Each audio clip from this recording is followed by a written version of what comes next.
sais pas pour vous, mais moi, j'adore le printemps.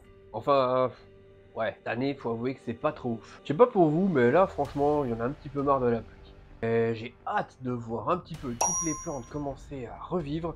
Dites-moi dans les commentaires, c'est comment chez vous? Il pleut aussi? Est-ce qu'il pleut autant qu'ici? Aujourd'hui, on reste les pieds sur terre et on va parler de plantes toxiques. Et tu vas voir qu'il y a pas mal de plantes qui finalement sont ultra dangereuses pour toi, pour moi, pour nos animaux. Et franchement, des fois, elles sont vraiment à côté de nos maisons, le long des chemins, et c'est vraiment un truc de fou. Alors tu vas voir que avec ces plantes se mêlent mythes, mystères, fantaisie, et il y a pas mal de choses, même de la sorcellerie. Et je t'avoue qu'on a pris un vilain plaisir à référencer toute une sélection de plantes ultra toxiques qui poussent, eh bien, à côté de chez toi. Et salut à tous mes petits coquelicots d'amour, j'espère que vous avez la pêche. Vous êtes prêts pour cette vidéo? C'est parti! Alors moi je suis une férue de fleurs et du printemps qui est ma saison préférée d'ailleurs. Mais tu me fais un peu peur là? Ah cool, on va pouvoir apprendre à faire des petites préparations maison. Ok, déjà, avant de commencer le listing des plantes, faut savoir qu'une plante est dangereuse parce qu'elle sécrète des substances dangereuses et en fait c'est pour se défendre. C'est quand même des êtres vivants et elles ont tout à fait le droit de se défendre. Alors tu verras, parmi les plantes, eh bien il y en a certaines qui vont donner un simple maux de ventre jusqu'à une mort subite, affreux, atroce, horrible. Et c'est seulement envers les humains? Eh non, non, non, non, non, Léon. Ça vaut aussi pour les animaux. Ça peut être dangereux pour nos chiens, nos chats, etc. Même pour les poissons rouges. L'aconitum napalus, qu'on appelle aussi l'acanite napelle. Là, il s'agit d'une jolie petite plante violette, assez ornementale, qui pousse plutôt dans les endroits humides, un peu marécageux, le long d'une rive, le long des chemins où il y a des fossés. Et cette plante, qui mesure environ 50 cm à 2 mètres, est grandement toxique. Alors, faut savoir, et il faut bien garder ça en tête, c'est une plante protégée, parce qu'elle est en voie d'extinction. Elle est menacée en Corse, en Champagne, en Val d'Oise, dans finalement pas mal de régions de France. Alors, cette petite plante a des petits surnoms. On l'appelle le tulou, la reine des poisons, ou encore l'arsenic végétal. Clairement, ingérer cette plante, c'est un risque énorme. Et pour un nourrisson, pour un jeune enfant, simplement le contact pourrait occasionner de graves dommages. Encore plus si c'est les racines de la plante, et là, tu risques clairement une défaillance cardiaque. Ok, en cas d'ingestion, il y a quelques symptômes à repérer. Une arythmie cardiaque, une dépression cardio-respiratoire, voire même une défaillance neurosensitive. La dose létale est donnée à 3 mg. Tu te rends compte quand même que c'est vraiment peu? C'est quoi 3 mg? C'est même pas une croquette pour chien. Elle contient de l'aconitine qui est une puissante neurotoxine. L'année dernière, dans les Pyrénées espagnoles, il y a un randonneur qui a confondu cette plante avec du céleri sauvage, végétal ou sauvage. Et en fait, il a commencé à avoir des étourdissements, etc. Heureusement, il a rapidement appelé les pompiers qui ont pu très vite venir le chercher et qui lui ont sauvé la vie.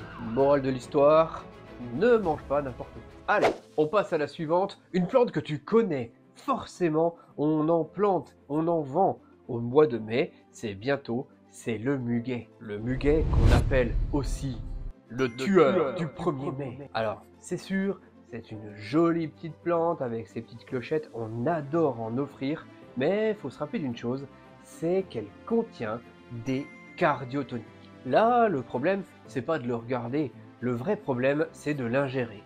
Avec l'ingestion, eh bien, il y a une symptomatique qui va de la nausée aux céphalées jusqu'à carrément des problèmes cardiaques et peut même destiner le patient à la mort. Pour vous dire, chaque année, on recense environ 50 appels de détresse pour ingestion de muguet. Bon, la majorité du temps, c'est des enfants. Alors surtout, si tu as des gamins, veille à ce qu'ils ne mangent pas ton muguet. On recense chaque année une centaine d'accidents liés au muguet. Avec, la plupart du temps, une problématique simple, mais quand même, il faut garder à l'esprit qu'elle peut conduire à la mort.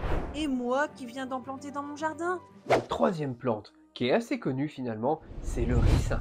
Une plante qui est plutôt appréciée des jardiniers parce que ça donne des jolies couleurs rougeâtres dans ton jardin. Mais sache que cette plante est extrêmement dangereux.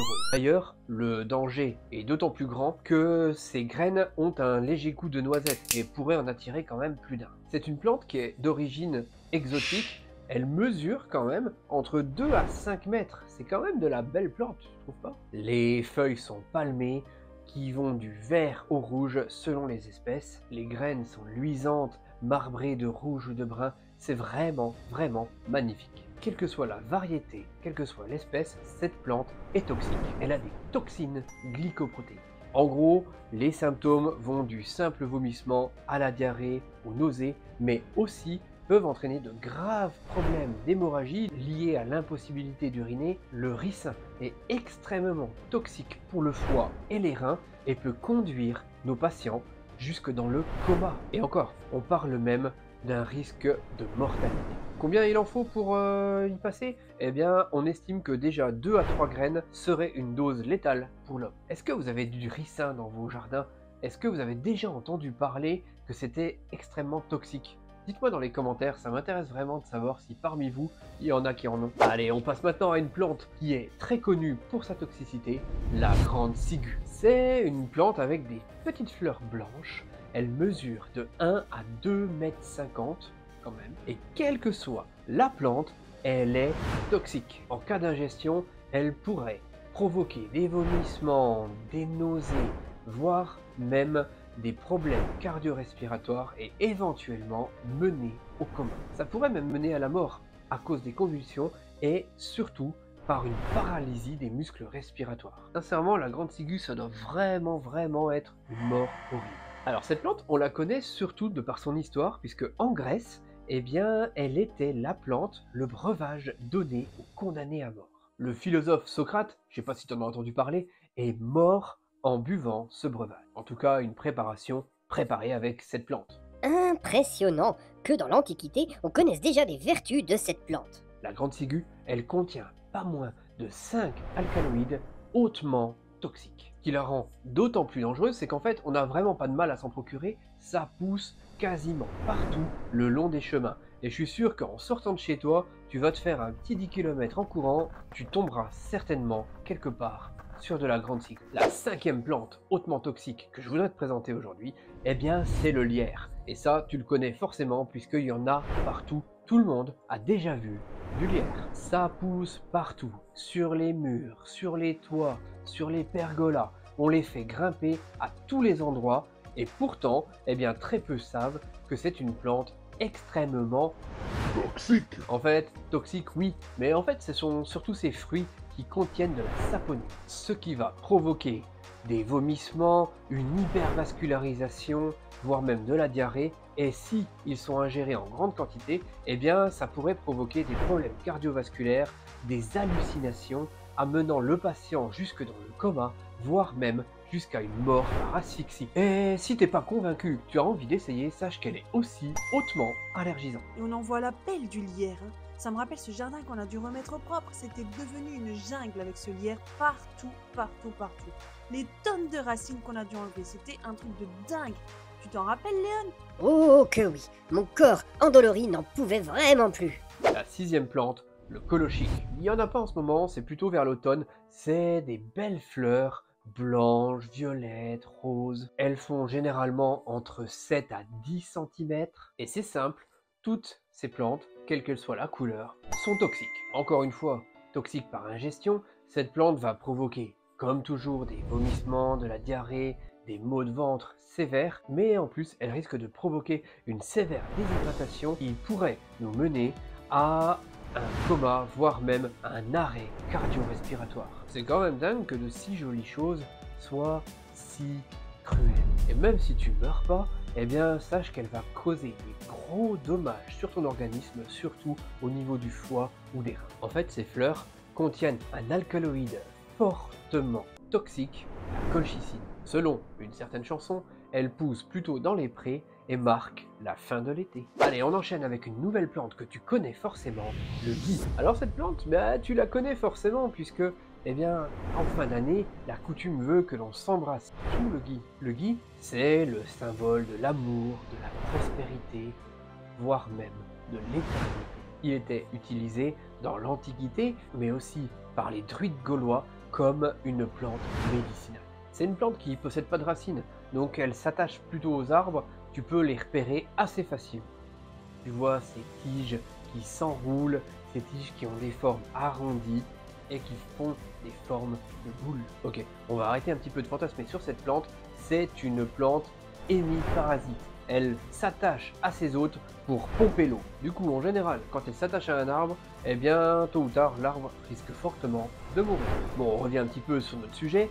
C'est plutôt les baies du gui qui sont nocives pour nous. Elle va provoquer des vomissements, des maux de ventre comme d'habitude, mais elle va aussi provoquer une hypotension menant potentiellement à un arrêt cardiaque et une mort par asphyxie. T'as toujours envie d'embrasser ton conjoint sous le gui? Ça me donne des idées avec Cathy, tout ça. Guy. Comment? Guy. Comment ça se prononce? Guy. 8e plante, la belladone. Ça, c'est une plante qu'on rencontre un peu partout en Europe, mais surtout dans le sud de la France. Et lorsqu'on la froisse, eh bien, il y a une odeur ultra désagréable qui s'en dégage. Des fleurs un peu brun-rouge, elles éclosent en juin et sont là pendant à peu près tout l'été. Ça arrive que des enfants la confondent avec des cerises ou des myrtilles. Et finalement, ils ingèrent quelque chose qu'il ne faut surtout pas ingérer. Je te donne quelques indices pourquoi? Je te donne les surnoms. On l'appelle l'herbe au diable, l'empoisonneuse, la cerise empoisonnée, la moelle furieuse. À Venise, les femmes s'en servaient pour dilater leurs pupilles et se donner une allure avec des yeux brillants, d'où le dernier de ses surnoms, la belle dame. Au Moyen-Âge, celle-ci était employée dans des rituels de magie noire. Sa toxicité? Eh bien, cette plante contient de l'atropine et d'autres neurotoxines extrêmement puissantes.